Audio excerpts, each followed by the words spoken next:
How's everybody doing on this fantastic, beautiful fucking day? I'm joined by the one and only, the 20-time champion, 2-time world champion, one of the best of the bases, the one and only Patty P, a.k.a. Aches. Give it up for the one and only Pat. What's going on? What's going on, Tom? Man. Listen, just before we get into this, I just want to go ahead and say my picks, they're going to be exact for season 1.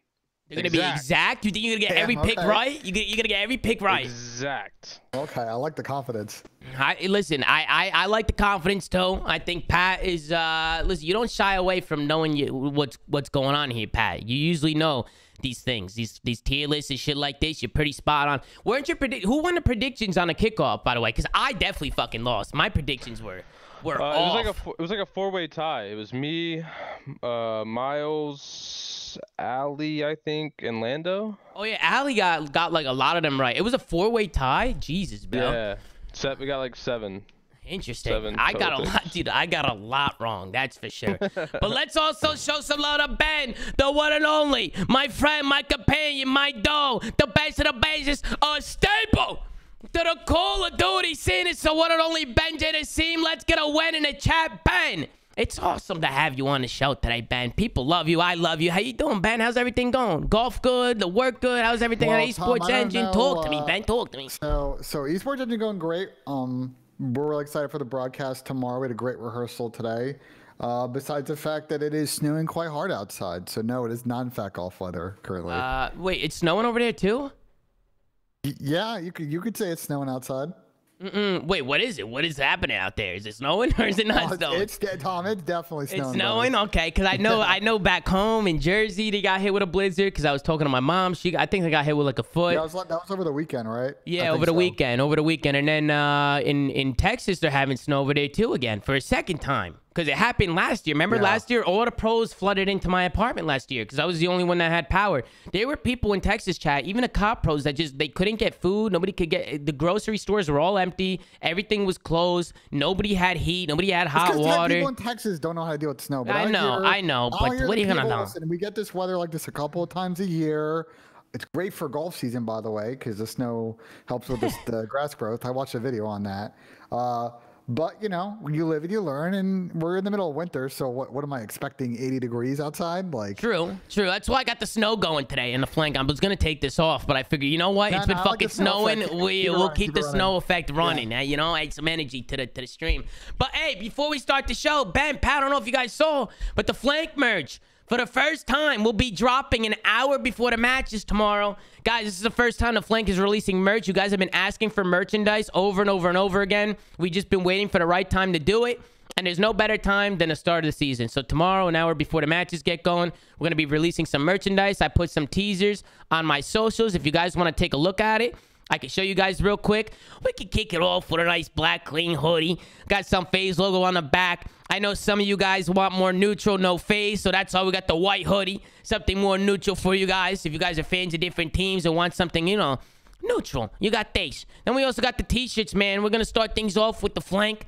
Got the established in 2021, the first episode on the back. We got the dates on the back. Honestly, it seems like a lot of people are really fucking with it. I think, and then we also got a white tee as well. So we're keeping things super simple. We don't have a lot of colors or anything going on just because it's the first drop. We're going to be having a lot of drops throughout the years, chat. Throughout the years. Well, yeah, throughout the years. But throughout the year, throughout the season, we're going to be doing multiple drops. I'm talking crew necks, sweatsuits, socks, fucking whatever you guys want to see. Mouse pads are in the making, shaker cups, anything. Ben, Pat, you guys fuck with the merch? I like it.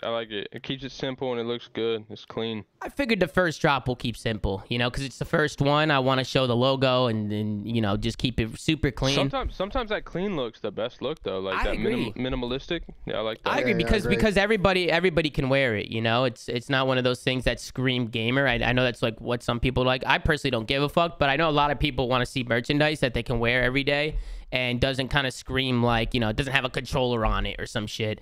But I think it looks really good. I think everything came out really good. These are my favorite pieces, and there'll be a lot more drops throughout the year. So be on the lookout for that if you guys are interested in picking up any of those stuff. But today, chat, we're doing a power ranking for you guys, okay? We got a tier list set up. We got everything right here. We're going to be dragging teams. We got an S tier, A tier, B tier, C tier, and D tier. Obviously, we saw the Kickoff Classic. Pat, Ben, we all saw the Kickoff Classic. How do you guys want to do this today? Do you want to go based off the Kickoff Classic, or do you want to just make a list in general based off what we think is going to happen this year? I think we just do it in general. Yeah, I agree. I think general is the best way. I think, well, obviously, we'll keep the Kickoff Classic in mind, but it's not going to be the full weighting for what we, what we're deciding. Yeah, for sure. And things will get tough. I mean, we could make separate lists, but I think it would be cool if we just all made a list on ourselves, by ourselves, or all together, just one list, and just kind of talked about each team's individually and just go one by one. We also got some questions for you guys on Reddit that we could talk about. And then do we have a schedule for tomorrow? Do we have matches for tomorrow, Ben, by any chance? There's a big Posted on the COD League site. It posted on the COD League? Actually, we just got a DM with the schedule, so I think you can, if you check your DMs, you're gonna see it. Oh, so. Cool. Okay, so maybe we'll do a little prediction too. If we got some matches tomorrow, we'll do predictions real quick. So we got the full weekend. Yeah, bro, we got the full weekend. I mean, we could just do predictions for tomorrow, because then we'll just we'll do predictions every day, day by day. So we'll start with the tier list, move on to some questions, do predictions, and we'll call it a day, man. Let's get right into it. I'm gonna switch on over. I got everything all set up, ready to go. All right.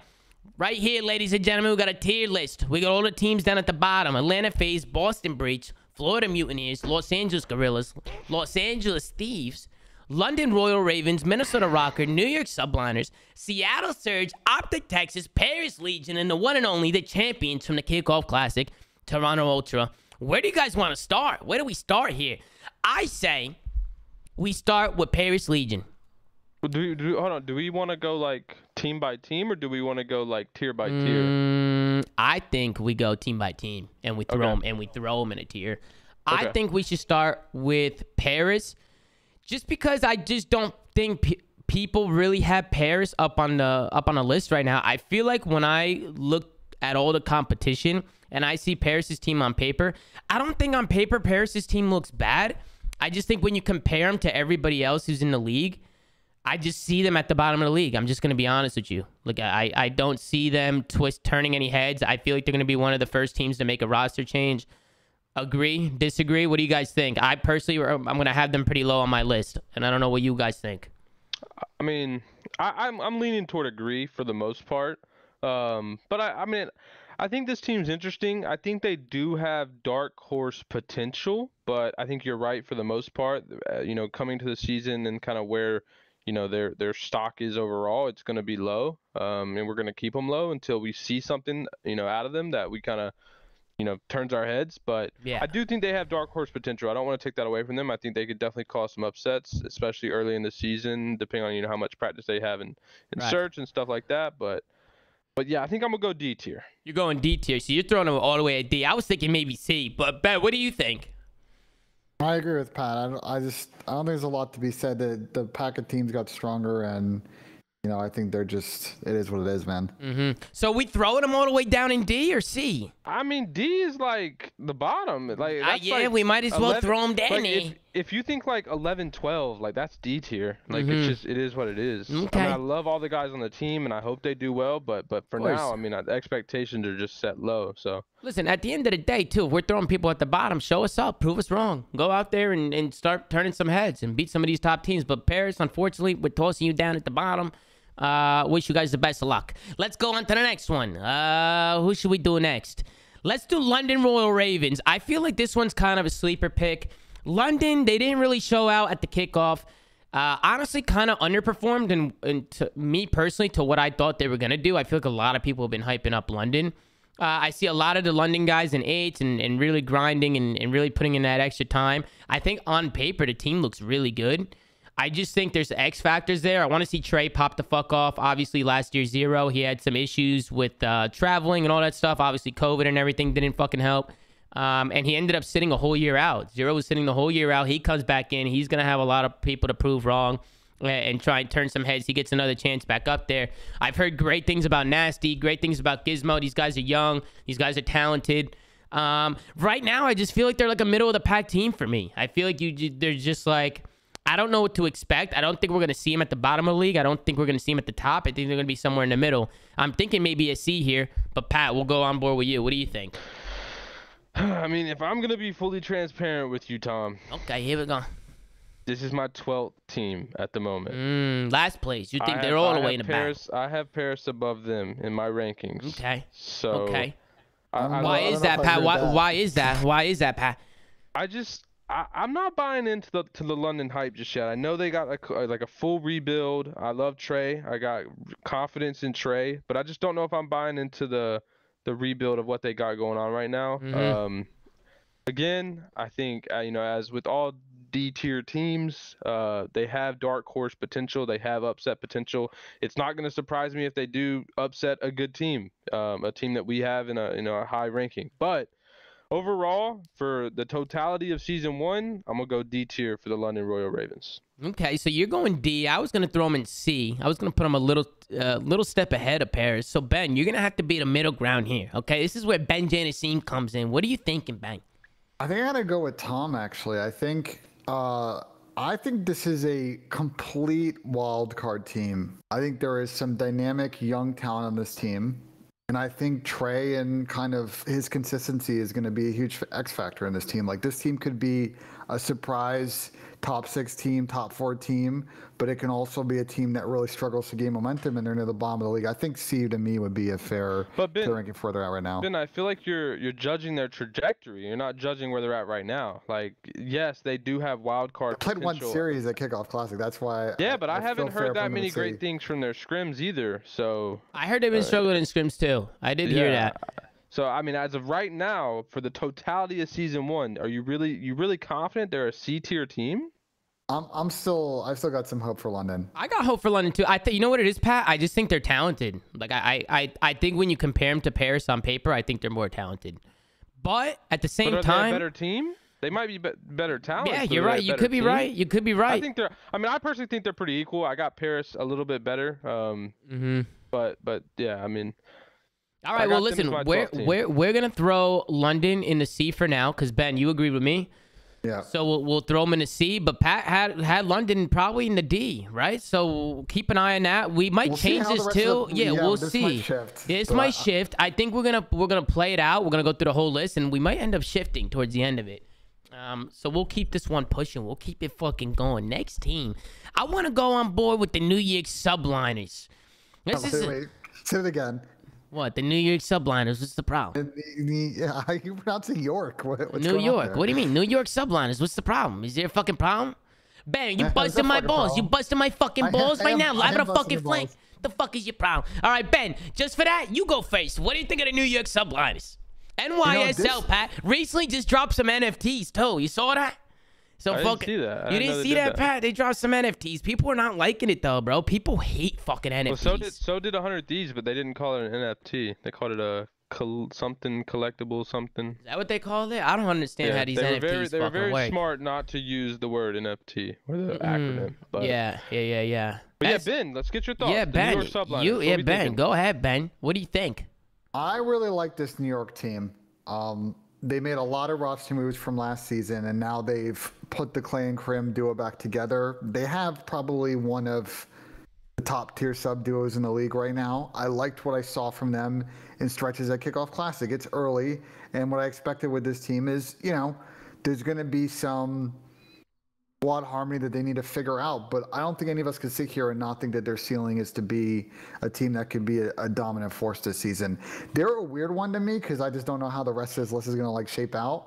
They're somewhere A, B for me because I don't know how many teams are going to put an S, for example, in A, but they're to me is firmly a top 6 team right now. I feel good about this team going into the next couple of weeks here. Hey, what do you think, Pat? I'll go last for this one. So I know where I have them ranked in my 1 through 12, but for the sake of the tier list, I think I'm gonna say they're gonna be my worst A tier team. So the last A tier team. That's kind of where I got them. I do agree with Ben. I think this is a top 6 all year team.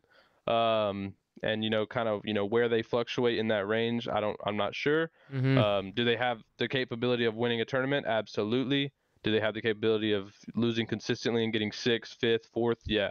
So they're going to be my worst A-tier team. I was going to put them around A2. Here's the problem for me with New York. It's going to be a consistency thing. I know their ceiling. I know what they can do.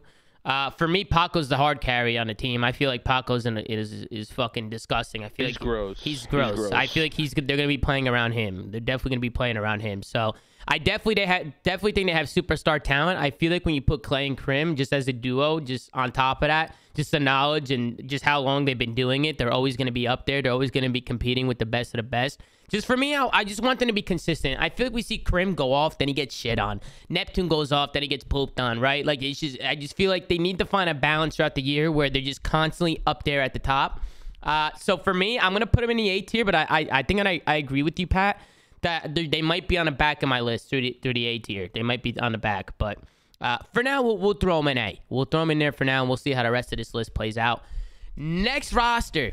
Man, this is going to get... Dude, I'm looking at these teams. This is going to get tough because I don't really know where to put some of these guys. Let's go with Seattle Surge for the next one. Seattle Surge with a top 2 placing at the Kickoff Classic. Last 2 years have been absolute fucking shit shows for the Seattle Surge. They've been at the bottom of the league for 2 years straight. They made some changes to their roster this year. They brought in some young guns. You got Sib, Dante. You got Pred. People are already talking about making these guys Rookie of the Year. I feel like 2 teammates are battling it out right now. You got Mac, who's just like... I was mind blown New York got rid of Mac. I thought I even when they asked me when I was over there, I told them they should keep Mac.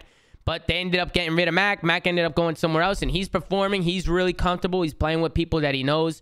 And then you have Lamar just kind of behind all those young talents, just kind of being the veteran, trying to teach them, the routes on the map, trying to help them out a little bit. I just feel like the whole composition, the whole system of this team is really good. I feel like they built a really good team, So for me, I'm going to throw Seattle in front of New York on the A tier. I can't put them in S just yet. Me, on my personal opinion, I don't want to put them up there yet.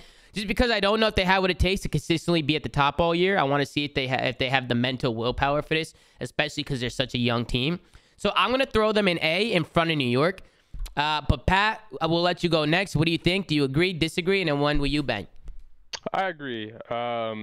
This team has not earned S tier for me. I personally think that, and I agree with your points. I think they're going to be a good team. I think they're going to be a good team all year long.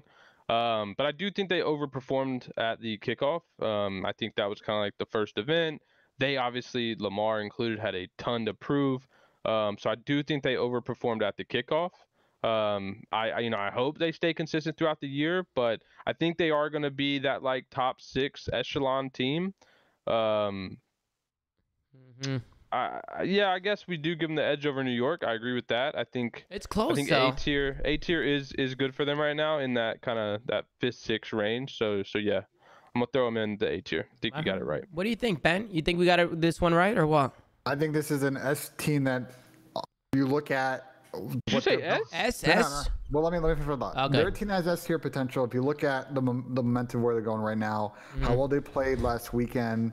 We know the individual talent on this team. We know what Lamar brings to a team. I think the question mark for me, and we've talked about this a couple times on the show, is as the season progresses and people have tape, will this team kind of adapt and deal with the peaks and valleys? I like what they have. I think A is definitely a good spot for them.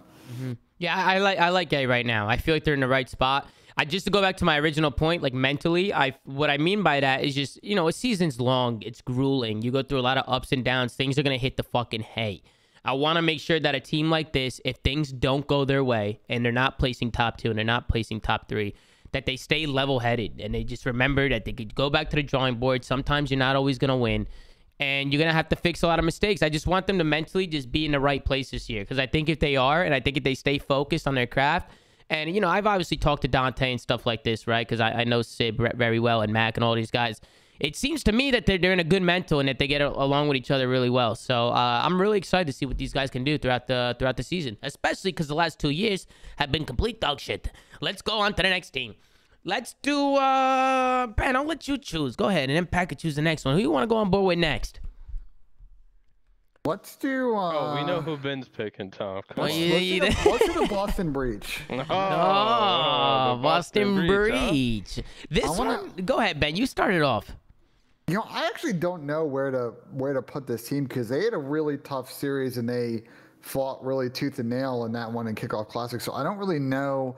We learned that they're not a pushover team at that event, but I'm curious where you guys think this falls. I'm having a really hard time figuring out between. I know exactly. I know exactly where to put him too. I know exactly. Pat, I'll let you go, Pat, but I'm thinking B, and I'll tell you why. But you go first, Pat. So I'm thinking the worst B tier team or the best C tier team. That's kind of, I got them on that edge.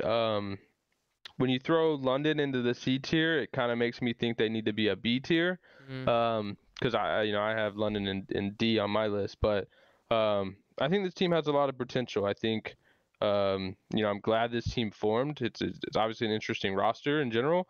And we saw a lot of moments out of Capsule, and I really kind of want to pay attention to him as we do episodes each weekend, week in, week out, to kind of spotlight him a little bit, right, and kind of follow his progress. Yeah, I think Nero is kind of not so much a question mark for me as Capsule is, because I think Capsule's ceiling is really high, but I mean, I'm gonna let you decide, Tom. I got last to B or best to C, so that's kind of where I'm at. Yeah, I was thinking B, and the reason I was thinking B is because, listen, Boston's one of those sleeper teams right now. They formed the team. I know Zinni and TJ; these are guys that it wasn't looking good for them. The whole Washington spot came in, that fell out of pocket. I don't know what the hell happened with that. Then Boston comes in out of nowhere. These guys get picked up, and they pick up two young guns, right? Nero, Poison, and Capsule, who I feel like are going to be the main ones of the team. They're going to be the ones frying. They're going to be the ones playing aggressive. I think it's going to come down to, honestly, Zinni and TJ and kind of how they perform and kind of how they're able to kind of work these young guns into their system. I just don't know how this team's getting along. I don't know what it's like in their camp. But for me, the talent is there. And I know based off scrims and based off just, what I've been watching from them, I know they can compete with some of the best teams. But again, for me, it's going to be the same thing that I was saying about the New York Subliners, where I just feel like the consistency might not be there. I feel like they're going to be so day-to-day, and you never know what you're going to get out of them. They're either going to be really good one day or really bad the next day. And again, I'm just hoping that they keep perfecting their craft, because can I see them at the top? Can I see them taking an event? Yeah, maybe.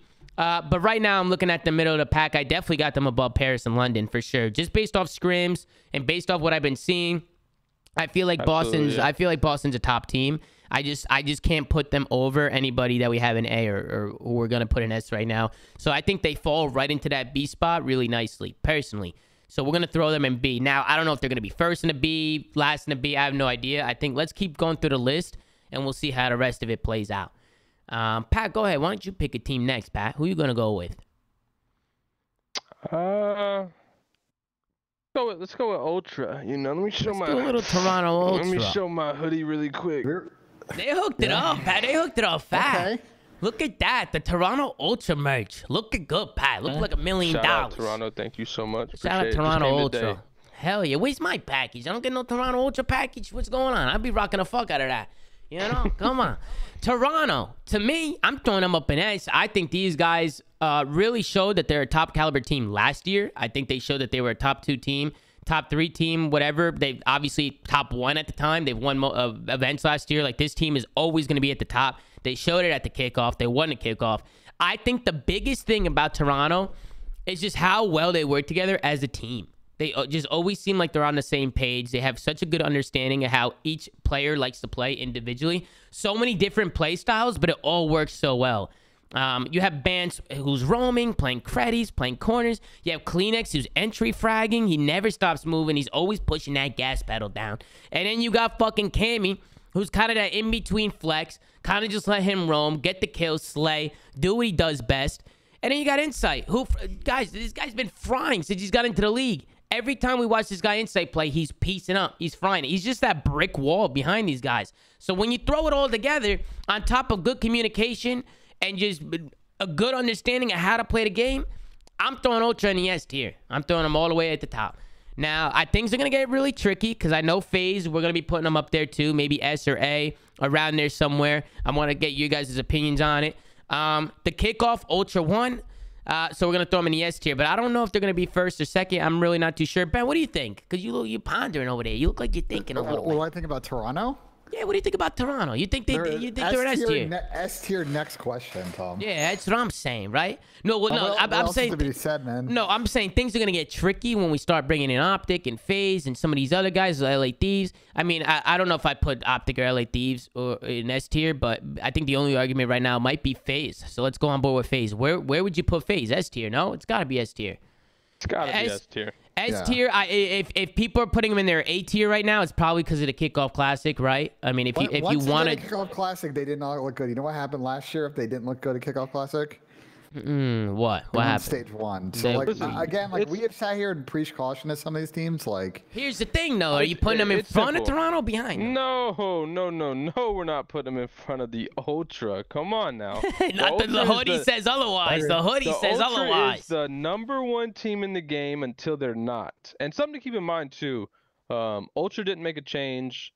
FaZe didn't make a change, and I think Rokkr. They're the only 3 teams that didn't make changes, right, coming into this year. Every other team made some sort of change, but yeah, no. Ultra is the #1 team in the game. As good as your last tournament, Pat.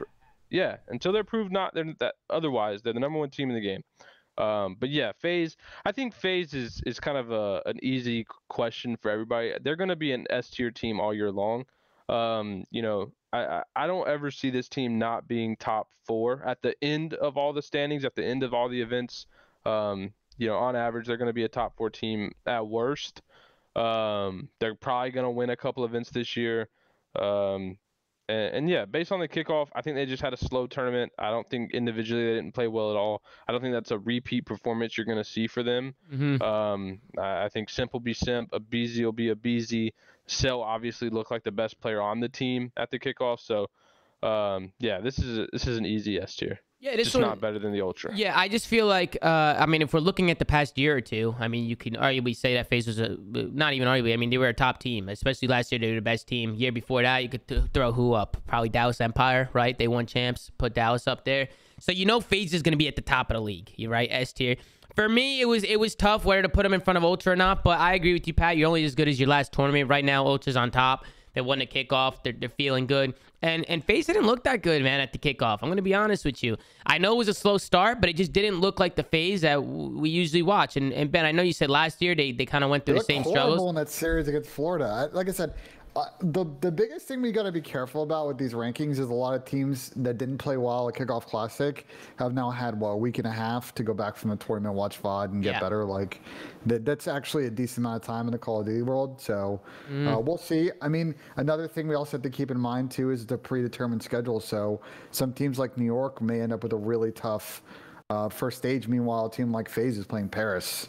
Their first matchup, so the momentum is going to be a little bit odd for some of these teams. Yeah, I think right there, I think that looks pretty good. We'll keep Toronto 1, FaZe 2, both S tier. We'll go on to the next one. I think we should do the Los Angeles Thieves next. Let's do LA Thieves, because these guys, man, bro, I'm going to put them in the A tier for now. I think they're in the A tier. I just don't know where exactly to put them before or probably after Seattle, right? You would slot them right in the middle between Seattle and New York. I feel like might be the best spot. What do you think, Pat? So I'm thinking more long term. I'm thinking throughout the entirety of season 1. Like if we were talking about the last, the Sunday after the season 1 playoffs, where I foresee them being, I think they're ahead of Seattle. I think they'll be more consistent than Seattle throughout the first season.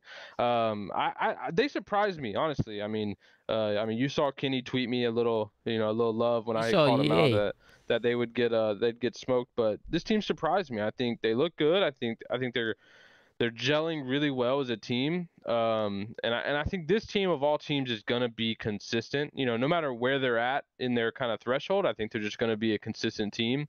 So, and that's why I'm gonna give them the edge over Seattle. I think Seattle might have a higher ceiling, but I think LA Thieves will win the games they're supposed to win more often than not. I don't think them getting upset by the lower tier teams. So I'm gonna say top A. Ben, will you agree? Disagree? I'll throw them in A too, but I'll give my opinions after you, Ben.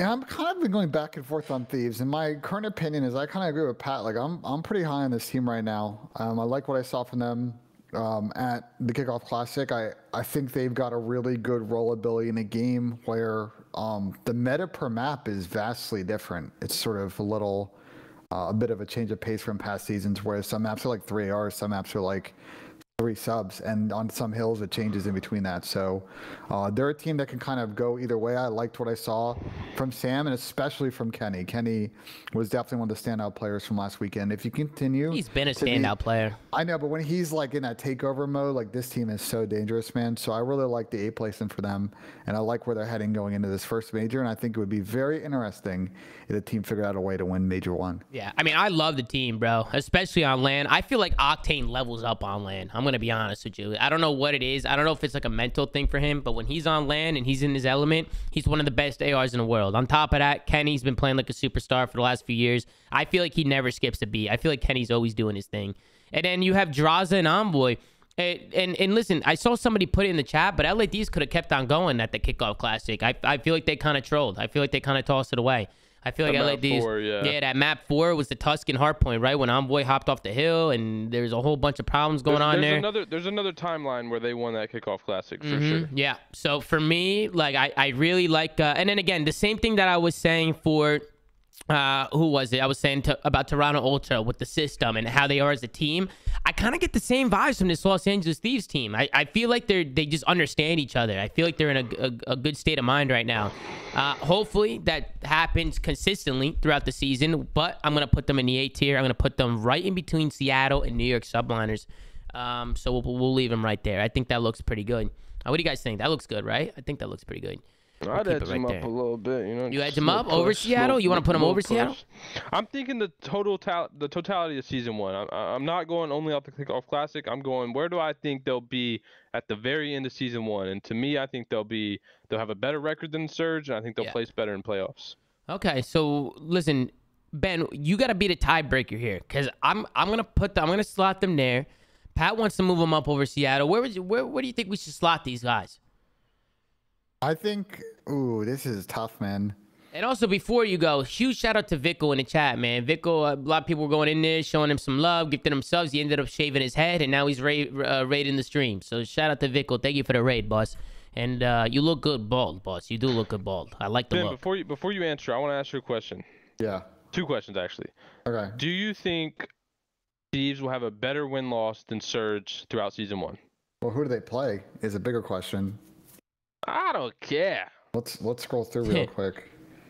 Well, don't they all play each other twice? Isn't that how the schedule works? Isn't it? Yeah, but the whole year, but not in the stages. Okay, that makes sense. These plays Toronto. Okay, Paris, loss, win. Florida, win. Toss up. Game 5 comes down to a 1v1. Envoy versus our cities on Bocage. Seattle plays New York, Toronto, Minnesota Rokkr. Loss. Florida. Win. And then London. Win. Did I miss a Thieves mention? That's only 5 for Thieves. So where do you have them, Ben? Where would you slot them in? Wait. Surge sounds like they got a harder road. You said. That's what I'm thinking. Yeah, you said. Seattle's is harder. What was Surge's road? Can you read it out again one more time, Ben? Going in reverse order. London, Florida. Minnesota Rokkr. Possibly a loss. Toronto, definitely a loss. Possibly another loss. We're gonna learn a lot about the Seattle team. I feel like you're underestimating Seattle here, Pat. I don't think a lot of those what you're saying losses are gonna be losses. I gave them 2 for sure wins. London and Florida. That's for sure wins to me. Yeah. New York and Rokkr, I think, are toss-ups. We didn't get to see a lot of Rokkr. We don't really know their potential. I feel good about Seattle. It's Minnesota. I think that's a really tough matchup for Minnesota. We'll have to see. I mean, a lot comes into the picks too. I mean, and how much practice Minnesota put in. I have to assume that they kind of went hard after just showing up to the kickoff and having a one and done. Yeah. I think Ultra beat them again. I think Ultra beat the Surge again. So if New York upset Surge, then yeah, I'm definitely gonna get the edge to Thieves. Okay, so Ben, do you think we should move up Thieves to first and A? What do you think, Pat? Should move them up? I think they're tied, man. Like I just think this is a dumb exercise because like they're both. It's just too close to call. They both played really good last weekend. We're gonna learn a lot about them over the next couple of weeks. I think they both have really good win conditions. It's just really hard to stack them up based on like one tournament. It's almost like a 1A, 1B situation. Well, listen, we will know after Major 1, I think, where they both kind of stand against each other, though. Yeah, well, you're only as good as your last tournament. Like Pat said, Seattle's got the edge right now. So we're going to toss Seattle in that front spot, in that A tier. So we're going to keep them right there. Let's go on to the next one. Let's do the Los Angeles Guerrillas, okay? A lot of people have been talking about this team. Maybe some inconsistencies here. I'm going to start things off. Asim and Hook got to get on the same page. Asim and Hook got to get on the same page. You got to make sure they're working together. They got a lot of top submachine gun duos in the league right now. I don't care about their stats. I don't care about what happened at the kickoff, okay? They're really hyper-aggressive players. Their stats are going to look really bad sometimes. They're going to have to make sure that they slow it down, work together, make sure they're playing the game the right way. I feel like the chemistry between those two is going to be a big factor. On top of that, Slasher and Gunless are going to have to perform, right? Slasher and Gunless, I think they haven't really had the best seasons the last couple years, and I think they definitely will have something to prove. They're going to have to snap these guys into shape and make sure that they're doing everything as a team, right? I think for me, Los Angeles Guerrillas, I'm looking right now, I'm looking to put them in B or C, like around there. I just don't know where, and we'll kick things off with you, Pat. We'll see what you say. So I agree with what you said. I think it's more amplified than that. I think this whole team has to get on the same page. All 4 of these guys. Yeah. I mean, we kind of saw the way they played in S&D. We were kind of making fun of them. We were talking about, like, were they playing that pick style search? Well, some of them were, some of them weren't. I don't know. I don't think this team's going to be consistent at all. I think they're going to have some good series, and I think they're going to have more bad series. So for me, this is an easy C pick until they show otherwise. And I think a lot of spotlight is on Slasher. I think, he's had some pretty underwhelming last 2 seasons. A lot of people have, but this was kind of, I think all of us were thinking like this was his year to kind of redeem himself. So I think a lot of eyes are on him. My eyes are on him for this first stage, really, to kind of see if they can showcase more than what they did at the kickoff. And I mean, you saw Big P tweeting like, "Oh, like we don't care about this event." So I hope they back that up. But for now, I mean, to me, this is a C lock. I can't put them in B. They don't deserve it. And this whole you can't deny their talent. They got to get on the same page. They're talented. They have talent, but they can't put it together. Agreed. It just looks like to me, I'm not confident they're gonna put it together. So for me, they're a C team. What do you think, Pat or Ben? You agree? Disagree? I agree with Pat. LAG's first 3 matches in this stage: Boston Breach, New York Subliners, Toronto Ultra. Loss. We're gonna learn a lot about this Breach team in the first 3 matches. I agree with Pat. Like watching them play, I think they're a team that had a lot to take away from Kickoff Classic, and the margin for error with the parity of the league right now, like if they're not playing a full system, it's going to be very tricky.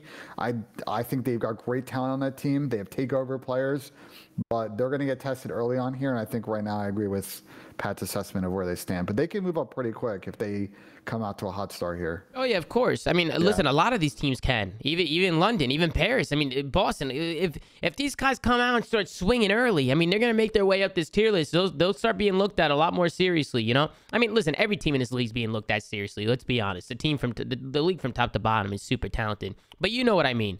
I think teams are gonna start moving up on this tier list if they perform right. So for me, I'm gonna put Los Angeles Guerrillas in C in front of London. What do you think? C in front of London, right? Yeah. After Boston. You grab the Rokkr. Oh, wrong ones. Yeah, sorry. They're both purple. We'll put them there. I think that looks pretty good. We'll leave them right there for now. And again, I think Boston, London, LAG, even Paris, like these are teams, even if we're tossing them down here, it's not to say that they don't have potential. Like their potential was so high. I think every team in this league has such a high ceiling, such good potential. It's just about whether or not, like Pat said, they can put it together or not. They're going to have to get on the same page. So we're going to leave them right there in the C tier. Let's go on to the next one. The Florida Mutineers. Okay? The Florida Mutineers, listen, this got to be the most inconsistent team ever. Well, not this team in general. I'm saying Florida in general. I feel like last year in Cold War, how many times we were like, dude, Florida's fucking nasty. But then they just weren't getting results. And you're just like pulling fucking hair with these guys. Because you're like, damn, this team is so good. They just can't put it together. You got Awakening, who's a superstar, sees the skies. You got Dave Patty over there now, rookie, who honestly is really fitting into the team nicely. And you got Vivid Reese. Listen, I think it's a good team. I just see them being in the middle of the pack. I feel like for them, it's going to be just like a couple other teams we talked about, consistency. Can they consistently do it? Because in the past, Awakening and Skies and their teams just haven't been consistent. I think Dave Patty was such an underrated pickup for them. I feel like Dave Patty has good communication. He's very knowledgeable. He's a very smart player. I feel like if you're going to put anybody on that team, Dave Patty was a really good pickup. But Pat, Ben, we'll go on board with you guys. I want to hear what you guys think. Pat, we'll start with you. To me, this Florida franchise is in Call of Duty from the beginning of the CDL till whenever the CDL ends is just a lock B tier team forever. They're like forever to me. They're going to be a lock in B tier. Yeah. And they'll fluctuate. I think their average is just a B tier team. I think you're right. I think they made some good moves. I think Dave Patty was a great pickup. Skies and Awakening can be the best players on the map, it seems. I know you were watching an H the other day on that Berlin when Skies went like 50 and like crazy. 10 or something insane. And Vivid to me is kind of like he plays a lot like that Kleenex kind of role, and I think he has a high ceiling. But to me, I just think this is a lock B tier. And I think they'll, as the year goes on, they'll go up, they'll go down, but I think they'll find themselves back in that B tier by the year end. So yeah. That's where I got on this round. We'll keep them. What do you think, Ben? Agree, disagree? Where do you see these guys? Oh, man, I agree so much. I think the key for this team this year is efficiency. There's no doubt that this team can slay, but how do they make a good use of their kills to either cap, hold, or get map control? Like, to me, is what's going to determine between if this team's just going to be a B team or they're going to move higher.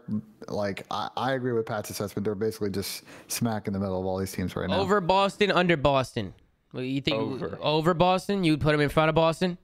Yeah. By the end of the season, I think so over Boston, yeah. Okay. We'll put them in front of Boston for now. We'll leave them right there. I don't know. I think really highly about that Boston team. I do. I feel like they've been playing well. I just, we'll see. I think you keep it going. Minnesota Rokkr. This is a weird one, man. Last year, they ended the year so good. Top 3 champs. They won an event, had a crazy comeback versus Toronto Ultra. I feel like going into the year, they're going to have really good chemistry. They know what they got to do. They're all really talented players, smart players. I just feel I don't know where to put them here. I don't know. I'm thinking somewhere in that B tier. That's where I'm thinking right now. But what do you guys think? Ben, we'll start with you on this one. I think they're B, probably behind Boston. They're another team like Florida where I'm putting them in front of Boston. You think they're behind Boston? I think they're in front. I think they're in front of Boston. My issue with Minnesota right now, I think, is like I'm confident in their ability in search and destroy. It's once again like you look at this team in a respawn and they're not like, I don't know how to describe it, but like they're not efficient. They're not super fast. I think they can solve it. And when they did solve it last year, suddenly they won an event. So right now, they're just such a hard team to read because if they've improved a lot since Kickoff Classic, their S&D game is clutch and they're going to be amazing in Game 5s. And you know, by the way Major Maniac played the last event, if the other players can have good standout performances, you know, they're going to be really solid. So I like them in the B slot. Yeah, we'll keep them in the. We could probably throw them up in a B spot. What do you think, Pat? What would you say with these guys? Because listen, for me, I think they're super talented. I definitely want to throw them up there in B. I think by year end, we're gonna say that Rokkr was one of the best control teams in the game. I think for some reason I got a weird feeling that they're gonna put it together in that mode. I think their S&D is gonna be good. It's gonna be consistent. And I think their respawn, their hard point's just gonna come down to, you know, if they're clicking and if they're on the same page. But yeah, this team didn't make a change, and at the end of last year they were looking really, really good. I think they're gonna start slow, but I think they're a lock at like B is to me their bottom, right? Like I don't think they can go below a B tier team. It's just a matter of how fast they put it together. I don't necessarily have a strong feeling that they'll put it together for season 1. Yeah. But I think they'll be good enough to be in that like lock in the middle tier teams. Yeah. So for me, I'm gonna put them. I'm gonna go right behind Florida for now. I got a little bit more faith in you're putting Florida. them in front of Florida. I think Florida is a little bit more kind of got it figured out right now. And I think it'll probably change. I'm putting them in. But I think they should be first in the B slot. That's where I think they should be. I think they should be in front of Florida. The reason why I say that is I just feel like there's something. They ended it last year strong. I feel like one thing that this team does really well is play the game the right way. I feel like they're going to figure it out. Yeah, Major Maniac, Preset, Taz. These guys have been playing for a really long time. Yeah, the Superstar and Standy. This team does a really good job playing their lives. I feel like they have a really good system on the map. For instance, Standy. You never catch Standy with his L trigger down. I don't know if you guys ever watch him play. He's always L triggering. Dylan's always playing a credit. They're just annoying. They're just annoying as fuck to play against. You have Major Maniac taking fucking long routes, doing something weird on the map, and then you have Priesta, who's just slide canceling with a fucking AR, being annoying and shit, right? So for me, I just feel like they're gonna be in front of. I feel like they're gonna be in front of Florida. I feel like I think we should put them up there. But do you think this looks good? Do you think I should change this, or do you think this looks fine? I think my opinion is if Skies and Awakening can have more of those, you know, crazy performances that they do than less. Yeah. I have them ahead of Rokkr. Okay. But if Skies and Awakening don't kind of put out and be, you know, the best players on that team on a map, you know, consistently, then I think Rokkr does have a better case of being a better team. So I think it's close. I think it's neck and neck. It's close. I think as the year goes on, you'll see Rokkr separate. For now, based on the Kickoff Classic and scrims and stuff, I'm going to give Florida the edge, but it's not a big edge, and I think Rokkr will eventually overtake it. So I guess it really depends on your time schedule and where you're at, but either way, I think you can't get it wrong. Listen, Ben, we'll let you be the difference maker. Where do you put Florida and B? You make the call. Pat wants him in the middle. I got him in the front. Where do you got him? I like how you have it now. You like how I have it now? Yeah, I just it's think close. It's a close call. I just think Minnesota's to be more in an endurance situation, right? Game 5 on the line. Yeah.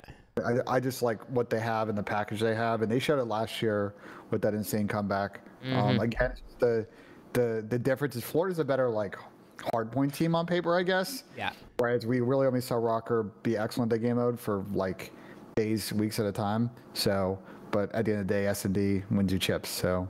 Yeah. All right. Well, listen. Let's go on to the last team. The last and final team. Obviously, I'm saving OpTic for last. I did that shit on purpose because there's already people in here talking about it. I like that, Tom. All right. We got Vows in here. He's the biggest OpTic fan I know.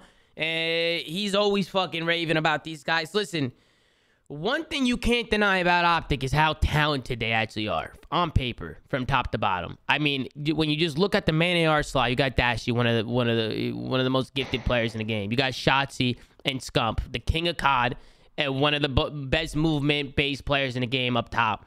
And then, you know, I just feel like the composition with these guys, the whole system, it's there. And the kickoff didn't look so good. Why do you think that was? Do you think it was just a, you know, a kickoff thing, right? Like, come on, it's one weekend. I personally have these guys in the A tier, and I just don't know where to put them. I want to put them somewhere next to Seattle, LA Thieves, and New York, right? Somewhere in that. I think they go between Seattle and Thieves for me. Like, I don't want to take too much away. Again, they were another team that didn't play on day 1. They had to come in cold on day 2. And, you know, so look, like we've seen a lot of teams win events back in the CWL days, right? And they would get smoked in the first series. And then once you get that first match under you, you're valid. Like, they never had that opportunity in that tournament format. So I still like what this OpTic team has as a package. They actually look great from a KD perspective last weekend. I think obviously they had a few things to work at from a team perspective. But again, you got a week and a half to work on that. I really like the schedule they have to start the season. Their first 3 matches, I believe, are London Royal Ravens, Minnesota Rokkr, and Paris. So I think they're going to get off to a pretty good start at the beginning of the season and carry that momentum, and would love to see them be there or thereabouts at Championship Sunday this year. Here's the thing, right? For this first major. And I was gassing them, right? From top to bottom. I was gassing them how talented they are. Individually, I think where they're going to struggle is to get on the same page, because naturally that's what happens when you have a lot of superstars on a team. Is they all have different ways of thinking about the game. They all have different ways on how the game should be played and kind of how what they're, you know. I've heard Shotzi talk about it all the time. You know, I think about the game differently, right? I think any talented player has their own way of thinking the game. So for them, it's going to be how they interact together as a team, as a unit. They're going to have to work with each other. When you get to this level, it doesn't matter how talented you are individually. When you're playing FaZe, Ultra, and even now Seattle and LA Thieves, like some of these guys, I mean, they're just gonna have to put it together as a team, and these are some of the same problems they were having in the last couple seasons. Here's what I'll say, Tom. Like, what killed them at that event was as a team, by the way, because I went back and watched the VOD, like they all hit old time on P5 on Tuscan when they should have rotated with 20 seconds left. So it's not necessarily like I think the teamwork in that situation. They just made the wrong decision of the team. If they'd rotated early, pushed out, like the game would have been a lot closer. I think they're going to figure out those pieces, and I really like what this OpTic team has a package in regards to search and destroy, and especially control. I think they're a deep team. It's going to come down to the same thing actually for both the Dallas and OpTic Chicago franchises last year. They're going to do fine against the middle of the pack teams. The contenders, the money-making series, that's going to be where they're going to play teams that have just a deep map pool as them, and it will come down to endurance. Well, listen, they also go ahead, Pat. They also got Rambo too, who's over there, and that's if you want a team to play like a team, you want Rambo on your side, teaching you the ropes. But go ahead, Pat. Listen, guys, y'all are thinking about this too much. So I really quick, can y'all pin your camera down a little bit? Let me see your desk. I feel like you're both rolling up a Pine Park right now because you think so, Pat? There is no way. I mean, listen, Pat, I got a lot of papaya in this apartment. Way that this team is not in S tier. It's clear as day to me. You're putting them in S tier? This is an S tier team all day long. Okay. I think they're behind FaZe. I'm gonna definitely give FaZe the edge. But come on, this is a clear as day S tier team. If you're looking at the scope of the whole season, the whole year, this is an S tier team clear as day. My only thing, Pat, is what is the argument that how this is not an S tier team? I would normally agree with you. My only thing is, once again, both these groups of players did great against teams 6 through 12 last year. But once this is a confidence team, though, Ben, and you basically just told me based on their schedule, they're starting 3-0, and they might start with a 9-0 map count. What I'm saying is them beating London and Paris is different. Last year, that OpTic Chicago team win-loss record against teams not named FaZe and Toronto was insane. And then when you looked at the win-loss record against teams named FaZe and Toronto, it was the complete opposite of that. That's perfectly fine to me. I don't care if they lose to them. At the end of the day, the momentum, I'm not saying the momentum for them is going to be the most important piece. I'm saying, and the wild card piece here is we have to see when they play FaZe in Toronto this season how they stack up. OpTic could lose every single series to Ultra and FaZe all year long. The whole year, lose every single series. They're still an S tier team. They're still mollywhopping the rest of the group more times than not. Sure, Seattle will probably beat them. You think so, Pat? You think they're just gonna mop Seattle, LA Thieves, New York? You think you're just gonna mop them? Thieves will beat them a time or two, but they're winning the matchup. This is a pure. But aren't you just then putting FaZe in Toronto in their own tier of its? I see what you're saying, Pat. I see the validity of what you're saying. No, I agree with the same tier. If it was S plus, yes. But I'm putting OpTic above the whole A tier in terms of the whole year on consistency and overall win record. I'm putting them above the A tier. I'm not putting them in the A tier because I think they're better than every team in that tier. But yeah, if you could have a S++, then yeah, then you have a case where Ultra and FaZe would be up there. Here's all to me, top of A tier, bottom of S tier, like right in there. Here's what I'll say. They're bottom S. There's no way you're putting Shotzzy, Dashy, Scump, and Illy not in the bottom. You can say the same thing about fucking LA Thieves, Octane, Kenny, Draws. You know what I'm saying? Like you can't say that. Here. Go off the last let's use the last 2 years. You cannot say that. Like, well, yeah. Octane I mean, Dallas Empire. Super underperforming. Yeah, that's true. He was dead last 2 years in a row. Kenny, not at all himself, that 2018 stuff that we were talking about. He underperformed. Now he's getting back into it. He's kind of getting back into that role. Draza, a big question mark. Envoy, I'll give Envoy his flowers. I think he's nasty. But Draza's, up and down. Yeah. To me, it's just they're a better team on a consistent level than every single team in A tier, and I think they will be all year long. I think when they get on the when this team is clicking, they're going to be hard to beat. Seth, he even admitted it. He sucked ass at the kickoff. Like, this whole team was just sloppy. Seth really played bad. Probably the worst event you've seen him play in a long time. But I think as the season progresses, when this team gets on, when they're on the same page, when Ray is kind of cracking down on shit, this is a clear as day S tier team. And yeah, Ben, I think you're correct. They're not as good as FaZe and Ultra. I don't think they'll be as good as FaZe and Ultra. I think they'll be, they'll have the chance to beat them. I think they'll lose more than win, but There's no way in hell this is not an S tier team. I almost want to add like another row to this and literally just put OpTic in its own row with like that'd be fair. That's the problem here because I think you and I both are basically agreeing on the same thing. It's just we don't have enough rows between A and S to place them. Well, I mean, listen. Based on my opinion, the only reason why I had him in A is I just feel like the last couple of years, OpTic's biggest struggle is just finding how to come together as a squad and just get championships, win championships. Are you basing that on the Huntsman? Or are you basing that on? Because you gotta think it's a different team. Yeah, it's a whole different look now. It's a whole different look. My head was and Illy wasn't really having that issue. Yeah, my whole look on it, I guess, is just 4 really talented players. How are they gonna put it together? Right now, I have them at the top of A. If they put it together, they're gonna obviously move up. But I see what you're saying. Just on paper, and what these guys have done, especially Shotzzy and Illy, like they're an S tier team. Like you want to throw them up in the S tier. I feel like having them back at the S tier or front of the A tier, whatever, however you want to do it. Basically the same. It's basically the same shit. It's basically the same shit. It's just what tier do you want to put them in? I'll come back on my opinion of putting them in the A tier and go with you, Pat, and put them in the S tier just because of the type of players that they are, right? Like on that roster. So we'll put them into the back of the S tier.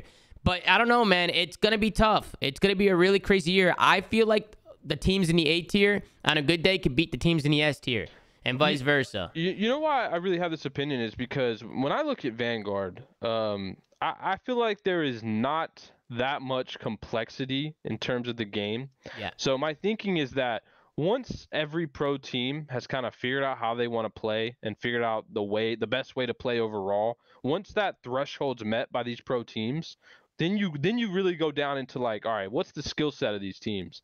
And that OpTic team is stacked. Like, I think if Seattle and OpTic are playing the game equally, like they know equally as much about the game and the way to play it, then OpTic has more talent to me, without question. All I'll say, Pat, is let's not underestimate the raw young talent that a team like Seattle has. That's all I'm saying. I agree with you on paper, especially that a lot of those when you say raw young talent. Let me finish my thought though real quick. I agree with you. The OpTic talent, you look at it and you've got world championship on both sides. I like it. But Seattle impressed in the beginning of the year when we were just watching Team Scrim and they went to Kickoff Classic and impressed. And I really think, once again, Lamar's got another team that we should be very careful about underselling. I really like how they're set up, especially here in the beginning of the season. That's all I'm saying. But I agree. But you said look at the roster of Seattle. When you say raw young talent, I just look at Sib and Pred. Like, I think Max kind of passed that point of raw young talent. I think he's had 2 really good years in the pro league. We really know what he's capable of. I don't see him being like an explosive player that we're going to see something we've never seen before. He's not really a rookie anymore.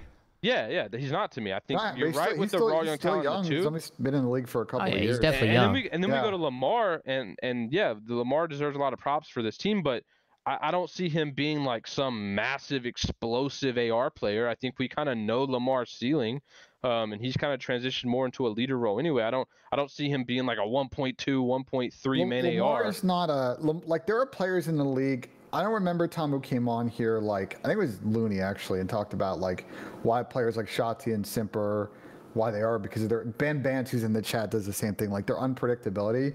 Lamar does what he does by going to very similar spots in similar situations. But even though everybody knows where he's there, he puts himself in plus situations to win those games. But that's my point, though. And the team sets up around that, and they're successful because they play a really good, rigid system. And by the way, now he's got a system now where he's got young players that can go rogue and build around that. But my thinking is what happens when Pred or Sib don't have a good map? I don't see Lamar and Mac just taking over and winning the map for them. But when I look at that OpTic team, I think Shotzzy can have a bad map on this team. I think he can have multiple bad maps and still be okay. I think Seth can have bad maps and this team will be okay. I think there is way more capability for that on OpTic than there is on Seattle. I don't necessarily see like. I'm just saying it's much closer. All than 4 players. I'll say this. I think all 4 players in the comparison of skill, I think OpTic wins it clear as day. So if as long as Seattle doesn't know just infinite more about the game and just have way more game knowledge than OpTic, I'm not concerned with. My issue is it's not like a 70-30 situation, Pat. Like I really like the Seattle team and how they're set up for success in the beginning of the season. What I'll say though with Seattle, and my one like wild card thing with them is, when other teams figure out the game, or are they going to be in a good position to adapt? We've seen a lot of teams of this ilk be a real surprise package, but then once people kind of know how to counter it a bit, they struggle to get on and back to the keel they were on. With OpTic, I'm not concerned about that because I like the players and the coaching staff and their ability to adjust. But with Seattle, I think that's still a little bit of a question. Although I will say, I do like Sam Phoenix as a coach. At the end of the day, Pat, for me, OpTic is super talented. Some of the probably one of the most talented from top to bottom. Sure, there's just some question marks there. There's just some question marks on if they're gonna put it together as a team. At least for me, that's why I had them at the top of A. Wasn't too sure if I was ready to put them up there in S with FaZe and Ultra. But I think once you put into perspective that it is like a Huntsman kind of Dallas, like they're kind of coming together, it kind of like changes my mindset a little bit. I don't know. It's tough. I feel like we have them at a good place right now. Top of A, bottom of S, in between. There's still question marks for me. I know how good these people are from top to bottom. I know how talented they are. I just want to see them put it together, and I want to see them take an event. I want to see them start winning events. I want to see them start winning events before we put them up in the S tier. But we'll see. It's a new team. I think our big disagreement is I've kind of taken the stance that I think Seattle overperformed at the kickoff, and Ben, I think you're taking the stance that is kind of what's to be expected from Seattle. Yeah. So I think you guys are wanting to see more out of OpTic, and I'm kind of expecting to see less out of Seattle. So we'll see how it unfolds. I don't necessarily think Seattle can play at the level they did at the kickoff all year long.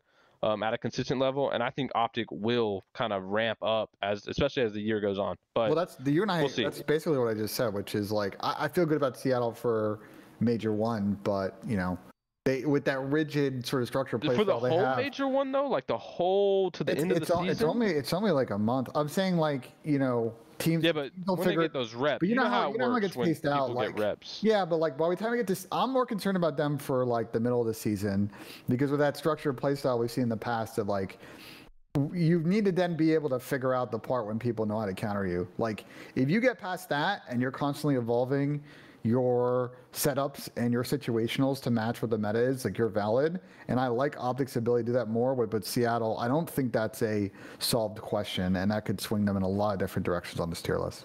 I just think Seattle was ahead at the kickoff. I think they were very ahead, and I don't see that lasting personally. I think they're going to be It's not a bad take. I don't ever see them falling out of like B tier at a worse. At any case, I think they'll most likely be A the whole year, but I think OpTic will ramp up. And I think you'll see them in that S tier where they're just like, look how much talent we got. We better than you. We figured out our vetoes. We're not playing these maps that we suck at. Dude, Tommy, we were talking about like they were playing Gava 2, like I don't know why they were doing that. Yeah, it is true. You got Shotzi, Illy, and Seth, and you're playing running an Gava automaton. 2? Yeah, running an automaton. Yeah, no, we did talk about that. I don't know. Listen, like I said, you can't deny the talent that they have.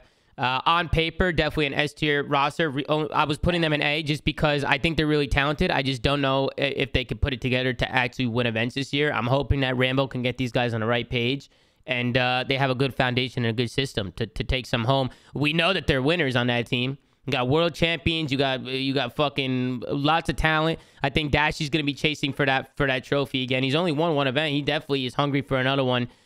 So listen, I think right now, I personally have OpTic at the top of A with series potential into S. Like, I could definitely see them winning events and doing what they do. Talented as fuck. But we'll lead them in the S for now, Pat. We'll lead them in the S for you. We'll put them at the back of S. I think that looks pretty good. Let's go through the tier list, and since we were this is a hybrid mesh of all of ours, what would each of you change? And I'll tell you what I'll change. So if you were to kind of make some slider adjustments, what would they be? The only thing I would do is maybe put OpTic here at top of A.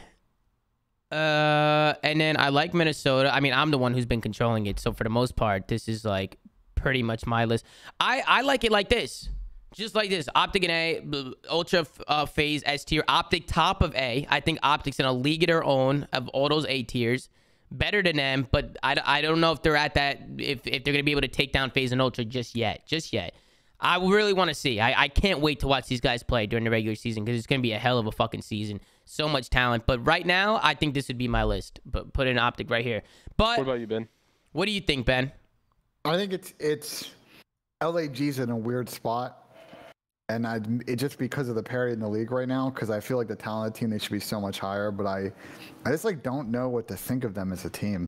Like they could be really good. Talking about who? Florida? LAG. No, LAG. Oh, LAG. And I agree with your point. Like I just it's just so hard to place them somewhere between B and C.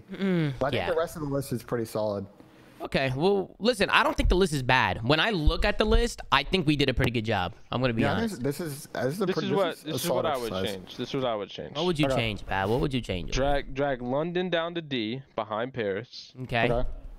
Drag Boston. I still don't agree with you putting them 12th, but sure. This is Pat's list. This is Pat's. Yeah. So where would you go? Drag Boston down to C in front of the Gorillas. Yeah. Okay.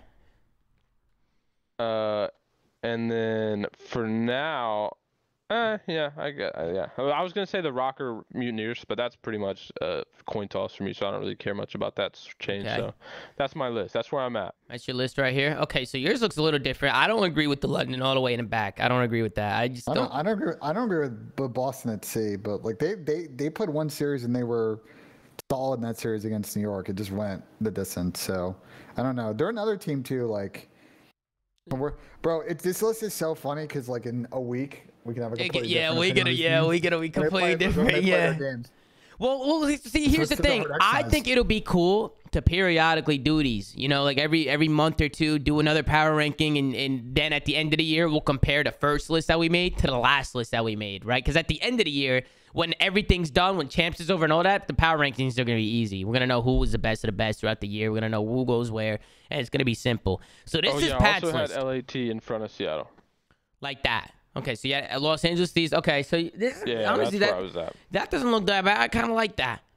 We agree. LAT could have easily been in the finals without question. Listen, bro, the S tier, A tiers, man, super. Dude, it's so close up there. It really is. Down at the bottom, I disagree. But Ben, what do you think? What would be your changes? Let me revert the list back to what we had it, and you tell me what you would do here. Would you do anything here? My list was exactly like this, except I would put OpTic over here in the front. And then I got Los Angeles Thieves over Seattle like that. That's my list. I would move London down to D in front of Paris. Okay. So you think they're a D tier? They're just not worse than Paris. That's what you're saying. Yeah, I think right now the league, man, the league is stacked. I don't know what to say. I like London's direction, but there's a lot of other good teams in the league. Who did they play again at the kickoff? Who did London match up with that first game that they lost? Who was it? Who did they play? Toronto, didn't they? Was it Toronto? Seattle. Yeah. Who's Seattle? Oh, Seattle. Yeah, so everybody's spamming. But it was a fast series, wasn't it? They got mopped. They got 3-0'd. Yeah, that's what I thought. Okay, yeah. But you had Trey hadn't played LAN in a minute. Like again, classic. Let's none of them give it a sec. So here's the other things I would probably change. I would actually move Minnesota down to C. I hate to say it. Whoa, what? After LAG? Before LAG? In front? Before LAG. Okay. Wait. You're telling me you think Boston is a better team than the Rokkr? Right now, yeah. What? I personally disagree. Hex gave you that. Listen, we're doing it for fun exercise. You can't say that you had the Pine Park because I got the Pine Park over here. We're lighting it up. You know what I'm talking about? Yeah, you sent Ben the care package. Well, what else? Is that the only thing you would change? What else? I'd keep A, and I've been convinced of. I would add an S+ tier and put FaZe in Toronto and S+ and leave. Yeah, I could agree with that. Other than that, like, bro, and people it sounds like we're on the same. You guys understand how close all the teams in B, like this London, LAG, Minnesota, Boston, Florida thing. Like, you don't understand how close all those teams are.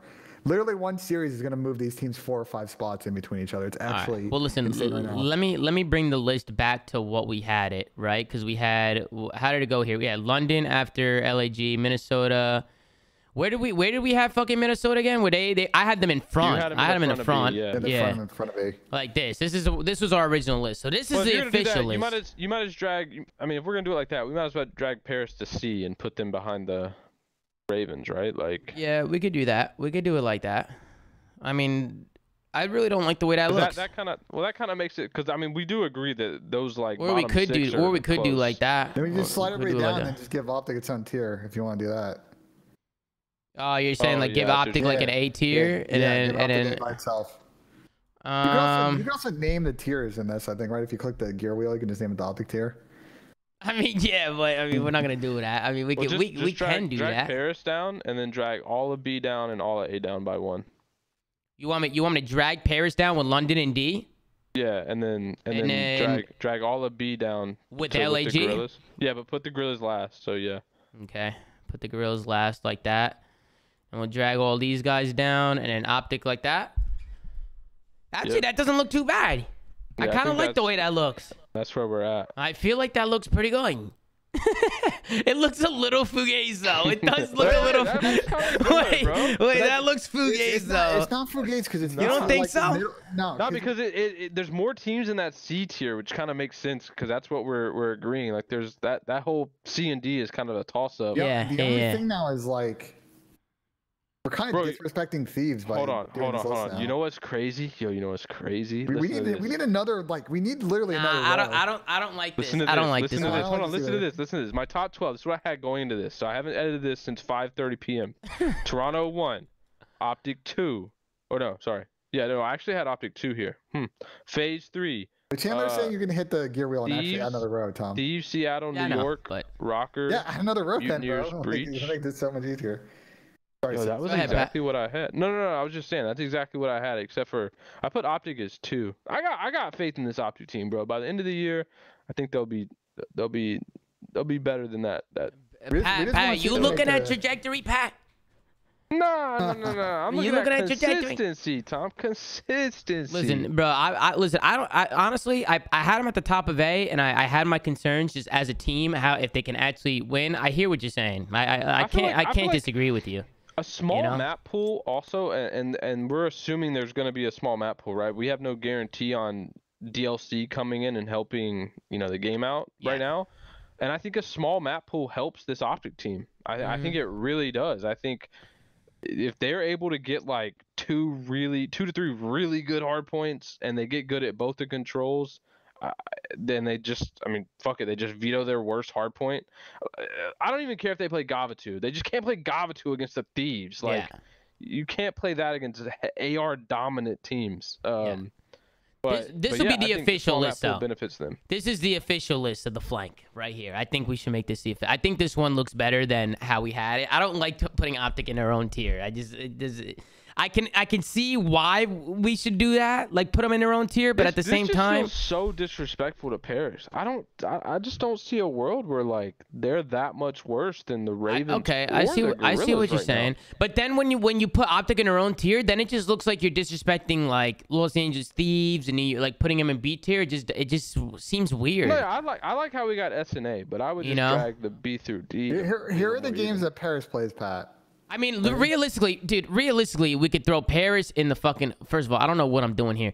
But we could just do this. And just get rid of the fucking... Wait, did I just move the fucking... Okay, see? I don't know what's going on here. Like that. Okay? Okay, and this will just leave blank. No, like this. I got it. Look, I fucking got it. Okay? SABC. Like that. Listen, Tom, how's that look? For reference, Pat, these are the teams that Paris plays. Okay. In for the first major qualifier, FaZe, Florida, Boston Breach, OpTic Texas, and their last match is against LA Thieves. Like that is. They go 2 and 3. They go 2 and 3. Where do you see calling it 2 and 3? They're gonna be Florida and Boston. Yep. How does that look? Or do you want me to put an S+ in there? I don't know, Pat. Wait, hold on. Read me the thing again. They play FaZe first. I think that's probably a tough match for them to win. I think we all agree. They play Florida. Then they play Boston Breach. Then they play OpTic Texas. That's probably not a match they're going to win. And then they play LA Thieves. Thieves, if they're where we put them in the squad, is going to be really key. So I don't know. That's not a particularly easy set. They played 2 of the Listen. I'm making a prediction. Paris are upsetting FaZe. Holy shit.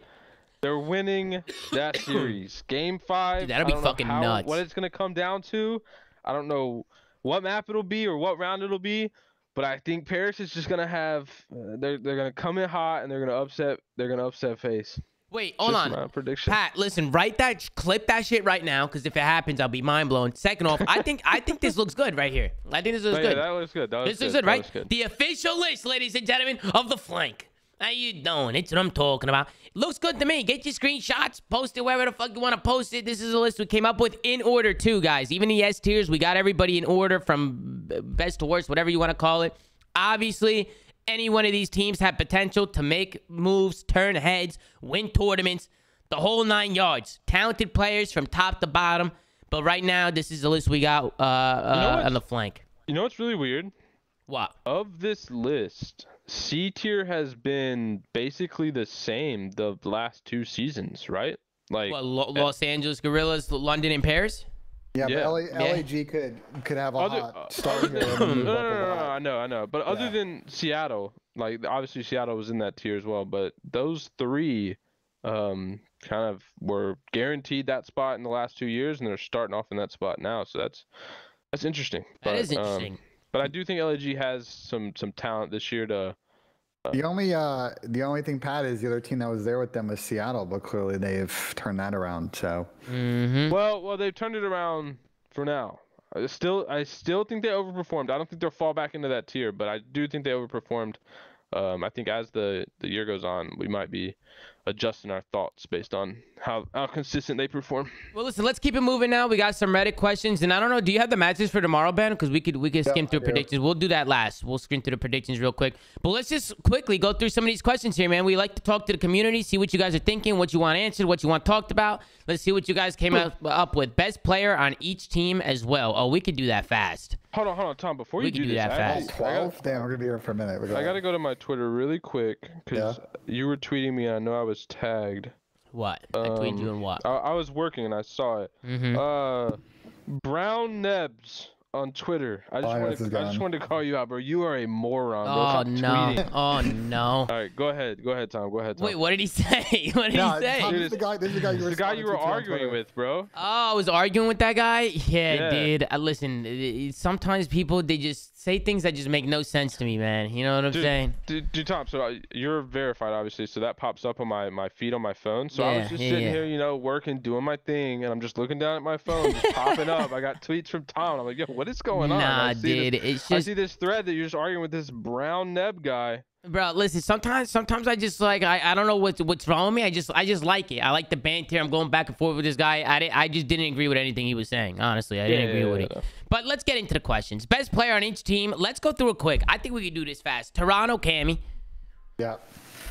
Oh, it could be Kleenex. It could be the connected. It could be the tissue. It could be the tissue. This is not gonna be that easy of an exercise. Yeah, it actually won't be. No. It'll be easy once we go down. Once we go down, it'll be easier.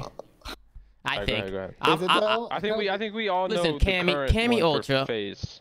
FaZe is what? Simp. So what? Are we going off like the overall best player, or are we going off what we my saw? son, but it's probably Chris. Wait, hold on. Are we going off like who the actual best player is, or are we going off what we saw at the kickoff? No, in general, just in general, not the kickoff. No. This is literally who do you think's the best player on each team? Let's just be in general. Cammy for Ultra, Simp for FaZe. I go up easy for FaZe, but we have a different kind of ranking. Okay, yeah, we could. Yeah, we'll be here all day arguing this fucking point.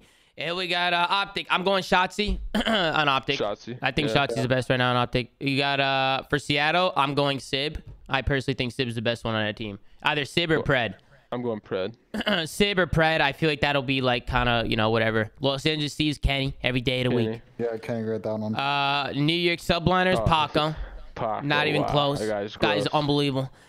Minnesota Rokkr, Standy. Florida Mutineers, Skies.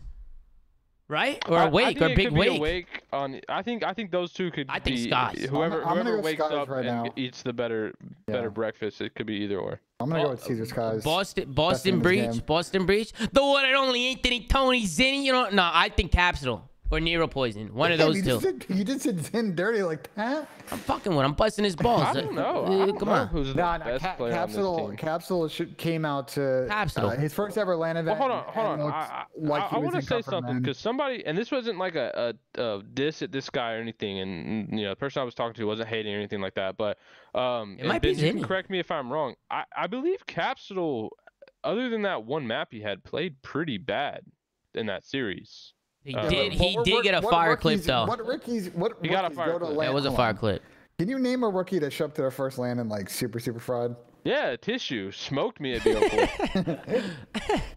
the Tissue. Pat loves the Tissue, bro. He does. Listen, maybe it is Zinni. Pred, the Tissue, Sib. So who would you guys go with for Boston? Rocko? Who would you go with, Pat? A lot of people that Standy showed up in Fried last year as a rookie.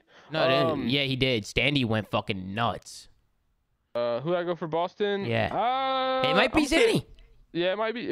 I think they're all pretty even. I don't really think there's a best player yet. There's not a best player on this team yet. That hadn't been defined. Yeah, it hasn't been defined. But it might be Zinni. Zinni's been popping off. Oh, LAG is going to be a tough one for us.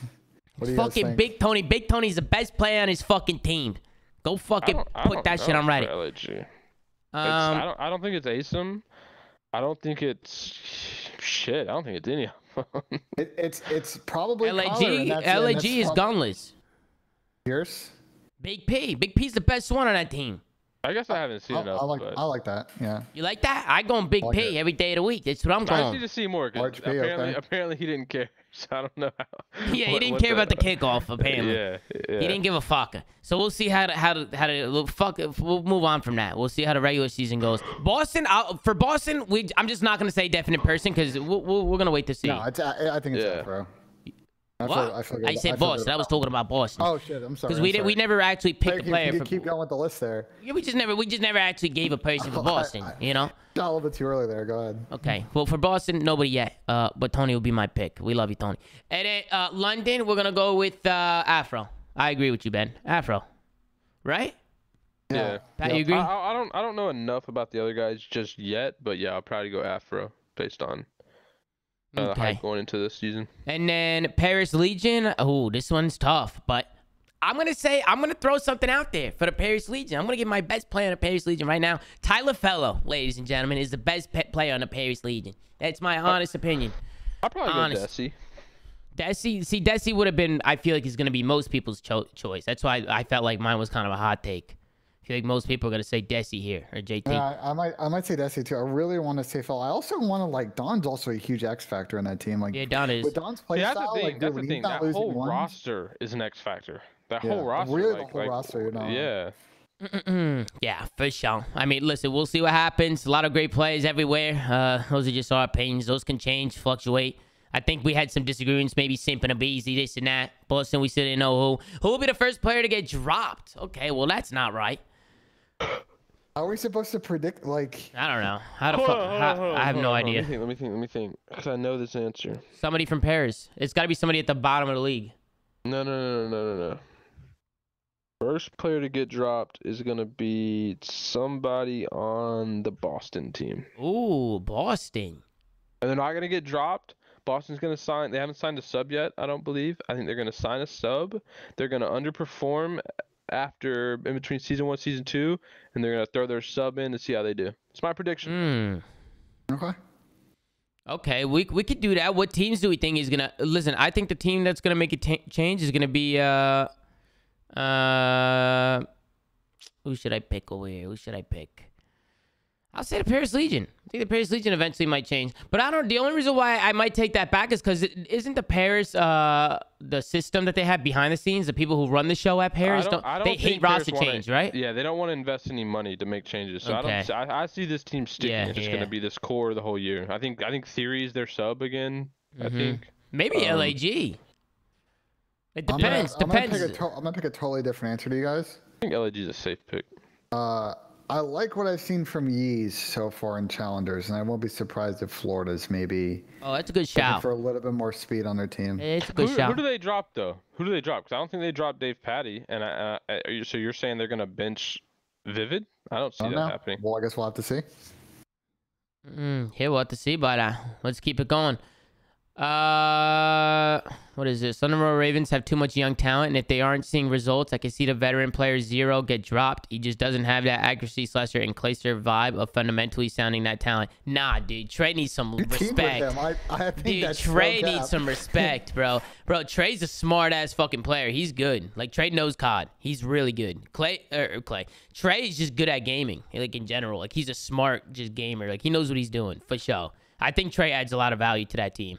Personally, I don't know if you guys agree with me. I played with him personally. I played alongside him. Tom, I would really like, even if they struggle in the first major, really would like to see that team stick because I think they'll figure it out. There's just a lot of raw talent on that team, and you just got to give them some time. They can't make the mistake they made last year, where it's just like we're just trying to toss cards out there on the playing surface and I hope it works. Like they've got a young core, they've got a veteran. Give it some time and let's see if they can figure it out. I think I agree with you about Trey, but I think that whoever that Redditor was that made that comment has a solid point where if he becomes the odd man out on that team, I could kind of see that happening. But I don't think it would be based on his skill. Right. I mean, odd man out, I mean, usually you can always tell. I don't want Trey to be looked at as the odd man out. I don't want him to be because I feel like the team in general, that London team, and this is what a lot of people don't understand, but like that London team, like they have the talent to fucking be good. So now they have to figure out how to get good. And whatever problems they have along the way or whoever they drop is going to get dropped for a reason. And like that's that, you know? So we'll see what happens.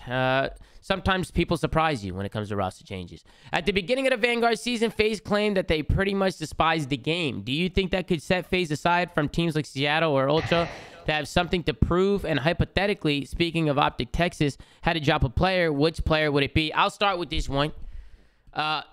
Chris Crowder is coaching the fucking team. I was about to say, I think you know what Chris is saying. Crowder's coaching the team. So I just don't see any point in time where Chris is looking at this roster and is allowing any of that shit. And knowing Chris and sitting in on some of the scrims, he lays the law down in there. You know, Ben, he puts his foot down. Chris, yeah, they don't know. Yeah, they don't know Chris. And you know that Chris can swing the other way pretty quickly. Chris is a good fucking coach, man. I'll tell you that. And honestly, and despite forget about what Chris and all that, I just feel like the team in general, they might not hate the game when it first came out. Everybody hated the fucking game.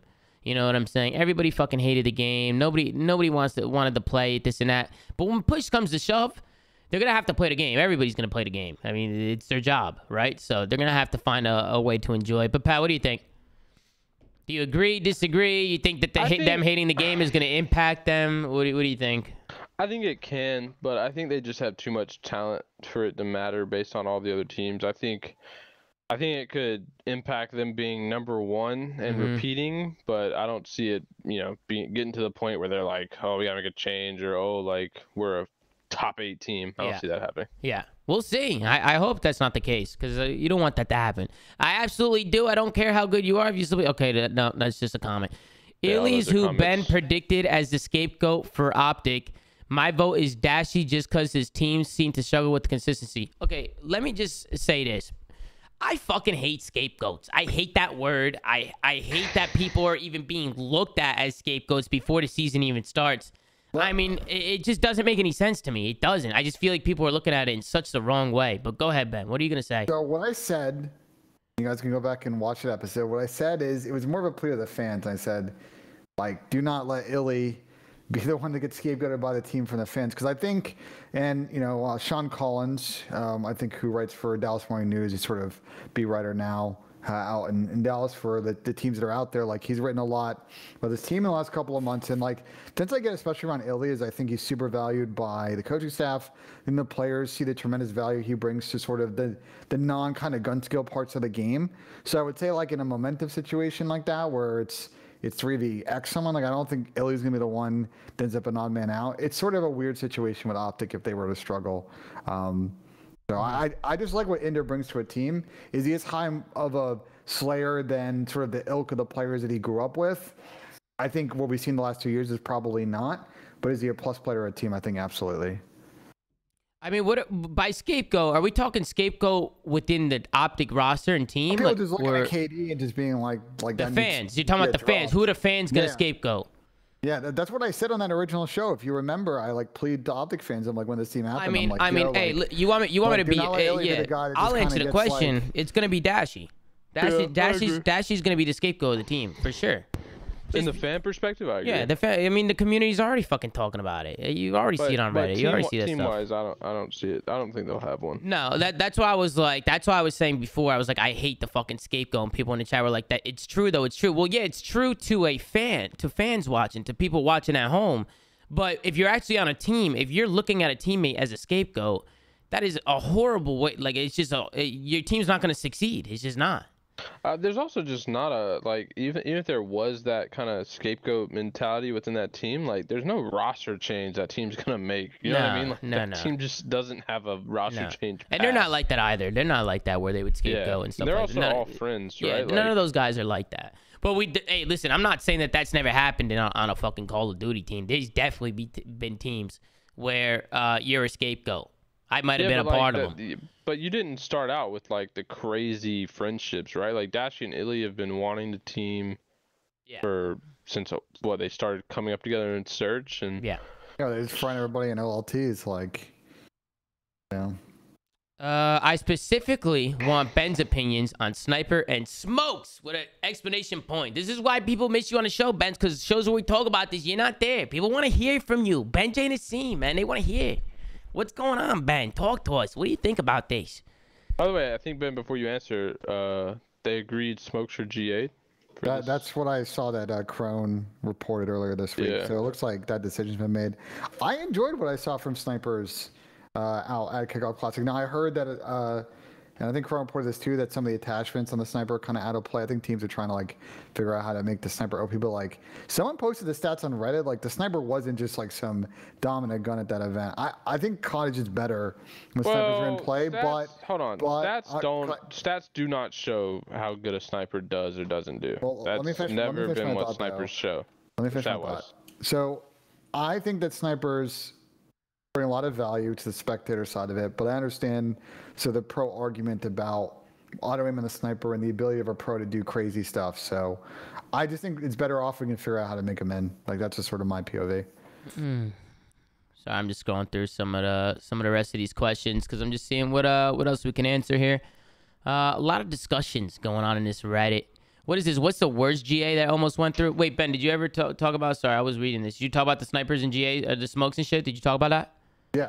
Okay, what's the worst GA that almost went through? Do you know? Like ever, all time? Ever, all time. Shit. GA that almost went through. I'm trying to think. I feel like most of our GAs have went through, but... Rampart GA. Nikki D said, Nicola. Yeah, Nicola, what's wrong with that? Hey, Nicola, you were so good they had a GA to gun. Can you believe that, Nick? I can't believe that. They held firm, Nick. If I remember, your team held firm, and you guys basically like got kind of bullied into banning the gun, if I remember correctly, right? Like you guys are like, screw it, like we're still holding the line here. Yeah, but that really? I think what GAs haven't gone through that we've tried to push. Honestly, I'm blurring out on the GAs. I have no idea. Because it just generates momentum. Like eventually 3 teams. That's the problem with the GA chat, right? Is because it's basically just a peer pressure situation, and like people just can't hold firm because more momentum happens, and then. I don't think it's like that, man. I think there's just a lot of lazy people who don't just speak up. Like people know it's broken, but they just don't fucking step up to the plate and be like, yes, I agree. People don't give a fuck. They don't say anything. The peer pressure situation happens when people are like, yo, fucking reply. Like, yo, we're waiting on your team's fucking vote. Say something. That's when the peer pressure thing happens. But for the most part, people agree. No, I agree. I was thinking maybe Stim Shot in Black Ops 4. Was that like almost banned, but not? Like, wasn't it being talked about? Should have went through. I fucking agree. I fucking hate that game for that reason. The perk that made you fucking slide fast as fucking BO4. What perk was that? That everyone ran. It was we. I know what you're talking about. I forget the name, but dexterity. Oh yeah, dexterity. Should have been GA'd. You think so? You would have GA'd dexterity? That's really what made the broken slide cancel of BO4. Yeah. Stim sucked, but like Stim was in the game regardless. Like it just would have been slower. It was a default Stim. First roster to make a change. We talked about this. We'll answer one more from Reddit. We'll find a good one, and then I have one more thing I wanna touch on. It's about Scum's comments on Jetpacks, and I want to get you guys' takes on that. But Dan, what are you saying, man? Even if you took off stim, you still healed yourself with the fucking stim shot. All stim was in BO4 was you healed yourself faster, and the animation was faster. But you still healed yourself with that fucking animation. That shit was ass. Shit. That I didn't like that shit at all. This guy said, love the show, Zoomaa. Which player currently in Challengers do you think will get signed to the league and make the most noise in the CDL this year? Paul X. In my opinion, Paul X is going to be at the top of the top. Well, not on that Boston team, but he was supposed to be on that Zen and TJ team, right? Yeah. I mean, Paul X was with them. I don't know what happened. He ended up falling from that. But yeah, I think Paul X is going to be the best. I don't know if I really see that many changes. So if you look at our tier list, I don't know if you still have it up. Paris isn't making a change. In my opinion, if London makes a change, it'll be for an EU player, right? So Boston really is the only one I see that would pick up a Challengers player. I don't see any other teams making the move, except maybe LAG picks up Spar, but he's already signed on their franchise and on their thing. So I guess my stance is I don't really see anyone from Challengers getting picked up this year. I think subs would have priority. I think Spart is the guaranteed pickup for LAG if they make a change. Yeah. Someone mentioned Harry is on the London bench. Harry, I think that's a pretty much guaranteed pickup. Don't forget about Yeez, especially in that Florida situation. I wasn't thinking. I wasn't even thinking substitute though. I was thinking just straight out of Challengers. I don't see any. Do you? We'll see. It's early on the season, man. Yeah, I know, but I feel like caution. Well, Pat, here's the thing, right? Like, if there's a kid in Challengers who's popping the fuck off, and push comes to shove, and you have to make a change, and he's better than the substitute, and you want to win. I mean, I could definitely see a team just saying, forget about the sub and going to pick up. That's the only reason why subs become fugazi. My opinion is, I see subs are mainly if something goes wrong, Pat. You just get a sub there. Yeah, but I guess my stance is I see the teams. And I'm not being like cynic, but I see the teams just being cheap and using their subs before anything else. And speaking of that, that's what the next question pretty much leads to. What do you guys think Paris front office thought process is? Worst team in Cold War and seem to be the worst team in Vanguard. No EU talent to build up home fan base. Seemingly no direction. I don't even think they post on their socials, do they? Listen, hold on. I don't have a blindfold in my room. But listen, let's just imagine I'm putting on a blindfold right now, right? Okay. And I'm the Paris front office, and I have a dartboard of decisions, okay, in front of me. Yep. This is what they do. They sit here, put their blindfold on, grab their dart, and they got a label of a dartboard, and they just throw it at it, and they're like, all right, we gotta make 3 decisions. They don't know what they're doing. Bang! That's the decisions we're making. They don't know what they're doing, bro. They don't know what's going on. No. I feel bad for the players. And they just seem super inactive too. Like, hey guys, Paris Legion. Hire a fucking social media manager. You know what I'm saying? Like, or just sell this spot and move on. One of the two. Like, it just doesn't look good. And then you look at stuff like, like the Subliners, and it's just every day, just pushing content, doing giveaways, retweeting people's tweets, hardcore interaction. I mean, this just comes down straight to just Gersh. And then you have Aiden shaking his ass. I don't know if you guys want to see that right now. But, I mean, dude, it's crazy, bro. I don't understand what's going on with Paris. I don't get it. Like, I don't understand it at all. Listen, at the end of the day, man, they're going to have to figure it out. Because I feel like it's just not a good look to be in the league and not give a fuck. It's not only is it not a good look, it's hella disrespectful to the players and to the community. I mean, I think they're taking up a spot, right? And they're just a franchise that seemingly doesn't care, doesn't make an effort to care. They're probably the most unspoken front office. They don't say anything. They don't have any plans. And then they're obviously salarying a roster. To my knowledge, they're the only team in the league paying all 4 players the minimum.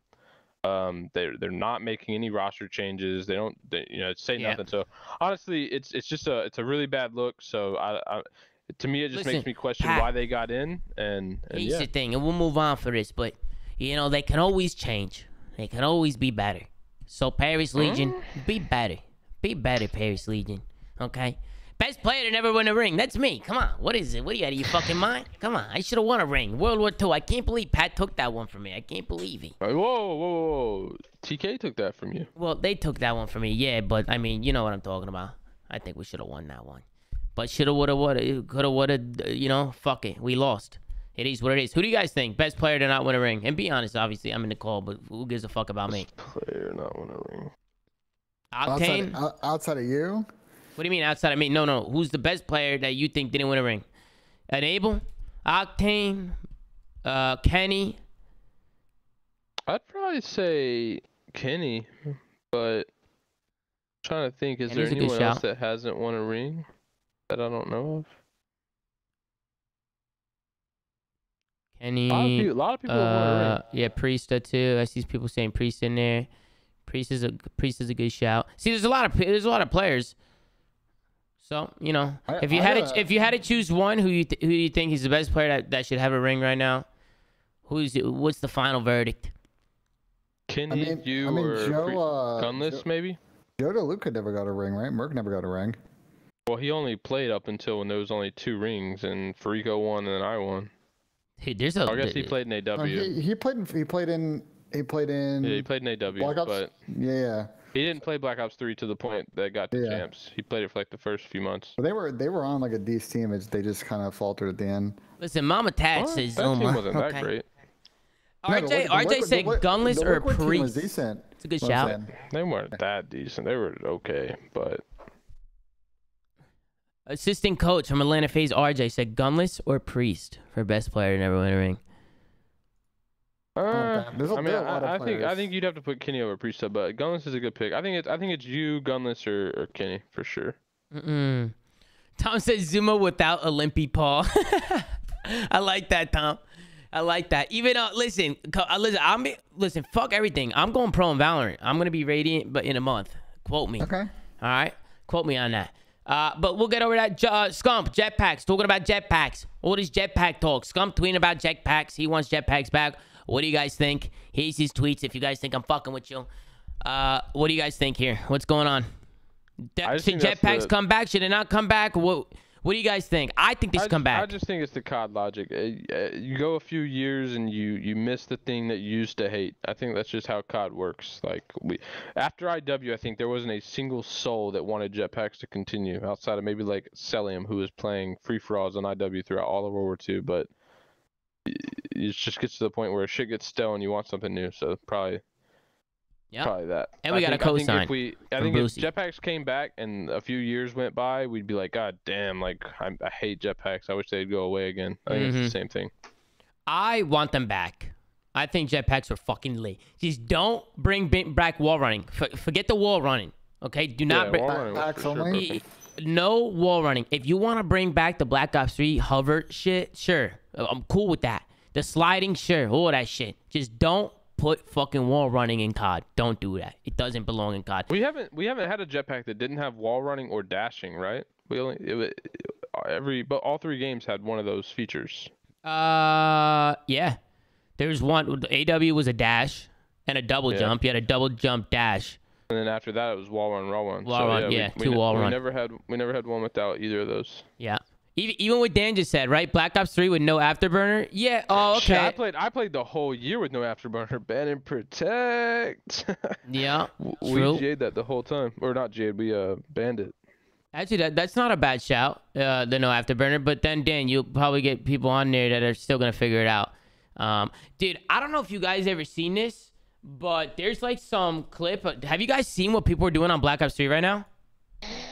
I can imagine. It's bro, like they are moving like great. Bro, look at this video. We'll end with this. This is it. This is the end of the show. Ben will hit a putt after this, and we'll call it. But watch this. Watch this. Are you gonna show it on stream? Yeah, or are you linking on stream. Okay. Watch this shit. We gotta do match predictions too. I'm gonna mute it just because I don't want any. I don't want any. She holding. Dude, just watch. Dude, that's sick though. Oh, we can do match predictions. Yeah, I forgot about that. Yeah. We'll scroll. We'll go through those real quick. But you can bring those up now, Ben. But how did he bounce that far and get all his momentum back? Look at that, because he's whipping it. He's fucking strafe jump. Watch, it gets crazier. It gets crazier. Keyboard though? Is this mouse and keyboard? Dude, what? No, I don't think so. He can't do 360s like that on mouse and key. You Yeah, can't you hit. could. No, he's just on a high sensitivity. You saw that? You saw that? Look at that. Was that like momentum? What? Yeah, it's bounce momentum. shit a thing? Yeah, it's a thing. It's a thing. I And don't remember people doing that. you don't remember the clip when Illy did it across the map and Sloss was like, "What am I playing?" Remember Sloss was losing his shit? You don't remember that clip? Yeah, but Ender was doing it in like one direction. This guy was like turning with no momentum, but having like full bounce. Bro, you see what he's doing? He's whipping this shit. I'm seeing if he gets like a contextual menu. We could see if we see keys. Bro. This is the problem I have with Jetpack shit is shit will just be found out that's just broken. It was when we played too. I don't know. It is pretty cool though. Like, it is pretty cool to watch like though. Sliding. See, Ender did that. Ender did that, and Sloss went back and watched it on theater mode, and he was losing it. I can't believe you've never seen that clip. I gotta see if I can find it. Adam, Gilla, Illy, Wait, he's on controller.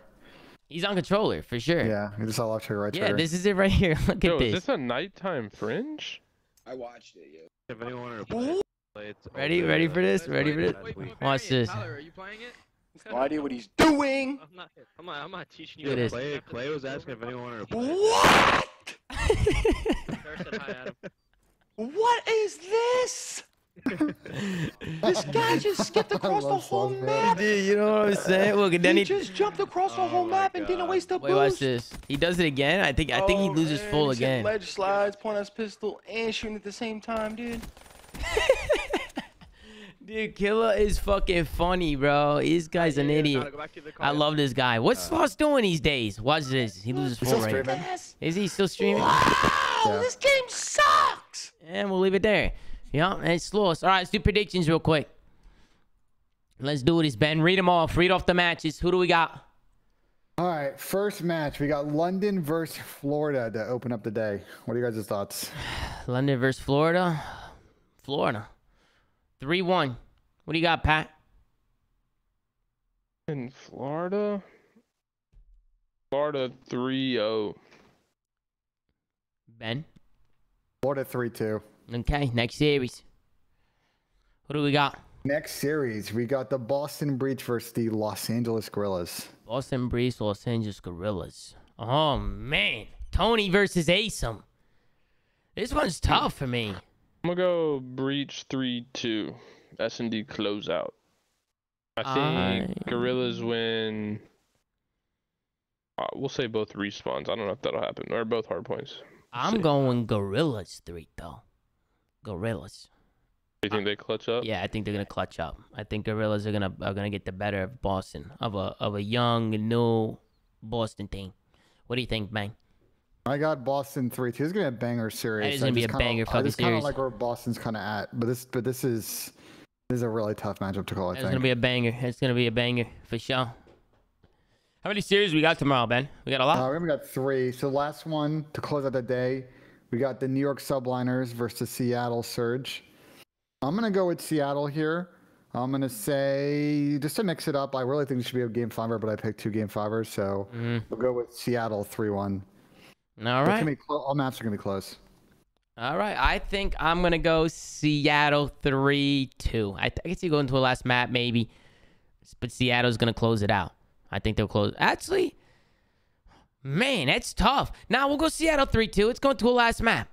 We're going to a last map. I don't know if New York is going to be able. We'll see how it goes. I'll go with Seattle, though. I see New York coming out making a statement 3-0 that they're still top. I like that, though. I fuck with that. I fuck with that. Deal with. We'll see. We'll see how that one goes. That's going to be a banger of a series, that last one, for sure. We'll see if they... Is it 3 a day? Every day there's 3? Is that how the schedule is set up? No, it goes 3, 4, 3. Oh, 3, Okay. 4, 3. Okay. So Saturdays are longer. Got it. Yeah. That's not bad. I kind of like that. 3-4-3 is not bad. Ben, you want to hit a putt before we dip out? Are you feeling a putt right now? I'm not feeling super confident, but we'll see. We'll see what happens. Oh man, you're not feeling confident today? What's the problem? I haven't been home a bunch, so I haven't had a couple of licks of the putter, you know. So. Okay. Listen, Ben. I think putt. it's all mental right now, and you're in your head. Okay. I think you're gonna do this. I put it like horrible on the trip, so. I don't know. All right, Ben. Go for it. We'll see what happens. Let's see what happens. Go for it, Ben. Go for it. Does he got his slippers on? Yeah, he does. He's got the slippers on, Pat. I don't know. I'm not feeling confident, to be honest. You don't think so? I think it's going to be wide left. I don't know. Let's see what goes on here. He's lining it up. He's feeling good. He had everything set up, though, Pat. You got to think maybe he was practicing before the show. He sinks the putt. Unbelievable. That's what I'm talking about. We're opening it up good this year, chat. That's a statement for the rest of the fucking year, Ben. That's a statement. You know what I'm talking about? You hear me? That was cash. I said that's a statement for the rest of the year, Ben. That's a statement. I like it. It's a good to start off on a good note. I love it. I like that, man. Good I like stuff, that. man. Good stuff. Good stuff, man. All right, let's get out of here. We've had a long show today, guys. Thank you to everybody who tunes in. I'm gonna keep streaming. I'm gonna hop into some GTA or Val. I don't know what I'm doing, but I'm gonna keep playing. Are you back on No Pixel yet, or? No, they still ban me, these fucking guys. I don't know. I want to get back in there. I miss it. All the creators in there are DMing me. They're like, where you at? Are you coming back? I'm like, I don't know. I'm not getting responses. After 30 days, I'll appeal, and maybe I'll come back. I'm in this other server called Zoo York. I have a son called Boogie. Oh, yeah, I've seen that one. Yeah. He's my son called Boogie. But that's a whole nother whatever. We'll end the show there. We'll let you guys rock or do whatever you got to do. Like, comment, subscribe if you're watching on YouTube. Anchor.fm/theflank. Check out Spotify, Apple, all that good shit. Follow at The Flank on Twitter. Gert's doing a phenomenal job doing what he's got to do on there. We'll see you guys tomorrow. Phenomenal. We'll see you guys tomorrow after the matches, and we'll have another amazing show. Me and Pat, we're gonna try and analyze more for you guys. You guys wanted more analyzed from us, so I'm gonna make sure I'm writing my notes tomorrow. I'm not forgetting stuff. So tomorrow we get back into it. See you guys after the matches. Have a good day. Take care. Brush your hair. Forget about it. Hey, you done.